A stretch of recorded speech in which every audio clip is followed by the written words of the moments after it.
इस क्वेश्चन को देखो, पोलराइजेशन का क्वेश्चन है और ऐसे क्वेश्चन इंपॉर्टेंट रहते हैं। 2017 में बोर्ड एग्जाम में पूछा जा चुका है।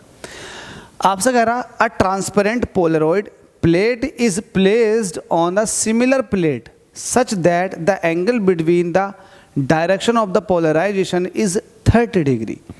तो इसको ऐसा समझने की कोशिश कीजिएगा कि एक आपके पास ये है पोलराइजर रखा हुआ और दूसरा पोलराइजर भी इसके ऊपर है, कुछ इस तरीके से। मैं उसको सेपरेट करके दिखा देता हूँ।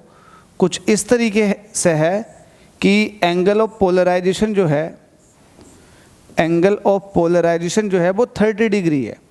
अगर एक इस तरह से है तो दूसरा इस तरह से है, तो एंगल कितना आ जाएगा? 30 डिग्री आ जाएगा। क्वेश्चन के अंदर ये मेंशन है। तो हमसे कह रहा है कि एक अनपोलराइज लाइट को आप यहाँ पर भेजो। तो ठीक है, एक अनपोलराइज लाइट को यहाँ पर भेज देते हैं।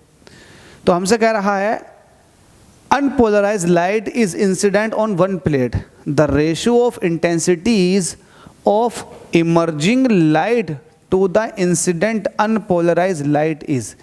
मतलब ये कह रहा है कि अगर आने वाली लाइट की इंटेंसिटी आई नोट है और यहाँ से निकल के जाने वाली लाइट की इंटेंसिटी आई डैश है, तो आपको रेशो बताना है किस किस का? इमर्जिंग लाइट मतलब आई डैश का, आई नोट के साथ आपको रेशो बताना है। ये वाली बात है। तो चलो इसको सॉल्व करते हैं। बड़े सिंपल वे में मैं आपको सॉल्व करके दिखा दूंगा।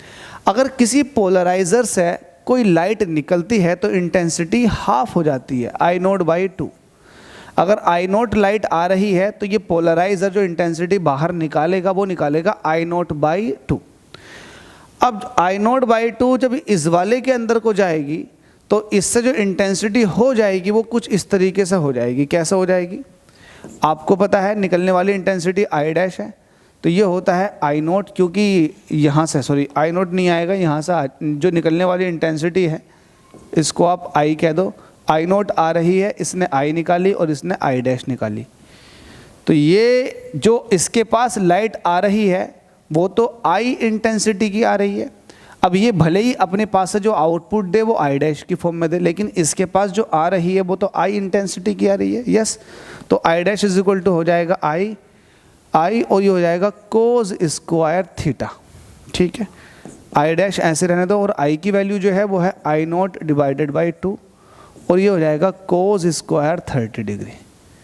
ये आई नोट डिवाइडेड बाई 2 ऐसे रहेगा। कोस 30 डिग्री की वैल्यू वही होती है जो साइन 60 डिग्री की वैल्यू होती है, मतलब √3/2 और इसका स्क्वायर। तो आपके पास ये वैल्यू देकर चला जाएगा आई नोट और ये हो जाएगा 3 डिवाइडेड बाई 4 और ये हो जाएगा 2। सॉल्व करेंगे इसको तो ये आ जाएगा 3 आई नोट बाई 8। ठीक है, तो ये आपके पास क्या चल रहा है? आई डैश चल रहा है। अब आपको आई डैश का रेशो आई नोट के साथ लेना है। ठीक है, तो आई डैश का रेशो आई नोट के साथ लोगे तो वैल्यू आ जाएगी 3 डिवाइडेड बाई 8। तो यही आपसे पूछा था कि वैल्यू क्या आएगी, तो वैल्यू आएगी 3 divided by 8। Option number D is the correct option. तो इस तरह से क्वेश्चन सॉल्व होते हैं। बस दिमाग लगाओ और चीज़ों को सॉल्व करते चले जाओ। Thank you so much.